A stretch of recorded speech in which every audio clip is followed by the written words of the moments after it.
தமிழகத்தில் திமுக குழுமத்தின் தயவு இல்லாமல் எந்த படமும் வெளிவர முடியாது என பா.ஜ. மூத்த தலைவர் எ. ராஜா தெரிவித்தார்.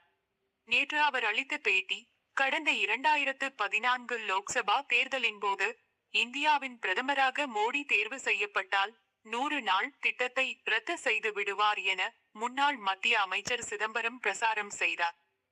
ஆனால் பிரதமர் மோடி பதவியேற்று 11 ஆண்டுகள் ஆகிவிட்டன. அவர்கள் அளித்த 100 நாள் வேலை திட்டம் 125 நாட்களாக அதிகரிக்கப்பட்டுள்ளது. மேலும் கிராமப்புறங்களில் நடவு மற்றும் அறுவடை காலங்கள் தவிர்த்து இத்திட்டம் செயல்படுத்தப்படும் என்றும் தெரிவிக்கப்பட்டுள்ளது. விவசாய வேலைக்கு ஆட்கள் கிடைக்கவில்லை என்று விவசாயிகள் எழுப்பிய புகாரை தொடர்ந்து திட்டம் மேம்படுத்தப்பட்டுள்ளது. ஊரக வேலைவாய்ப்பு உறுதியளிப்பு திட்டத்தில் பயோமெட்ரிக் முறை பின்பற்றப்படும் என்பதற்குத்தான் திராவிட கட்சிகள் எதிர்ப்பு தெரிவிக்கின்றன. பயோமெட்ரிக் முறையால் கொள்ளையடிக்க முடியாது என்பதே எதிர்ப்புக்கான பிரதான காரணம்.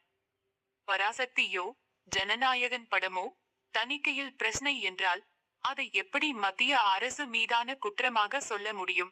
திரைப்பட தணிக்கை சான்றுக்கு என சில விதிமுறைகள் உள்ளன. அதன் அடிப்படையில் தான் சான்று அளிக்க முடியும். இவரு படங்கள் வெளியாவதில் ஏற்பட்ட சிக்கலுக்கு பட தயாரிப்பு குழுதான் காரணம். மத்திய அரசுக்கு துளிகூட சம்பந்தமில்லை. நடிகர் விஜய்க்கும் பா.ஜ.வுக்கும் எவ்வித பிரச்சனையும் இருந்ததில்லை. மத்திய தணிக்கை துறை அதிகாரிகள் படத்தில் ஆட்சேபனைக்குரிய காட்சி பதிவுகள் இல்லை என்றால் சான்றளிக்க தயங்க மாட்டார்கள். சர்ச்சைக்குரிய காட்சி பதிவுகள் இருப்பதாலேயே தணிக்கை சான்று வழங்குவதில் சிக்கல் உள்ளது. இப்படி தணிக்கை சான்று வழங்க மறுப்பது இதற்கு முன்பும் நடந்துள்ளது. எந்த திரைப்படமாக வேண்டுமானாலும் இருக்கட்டும்.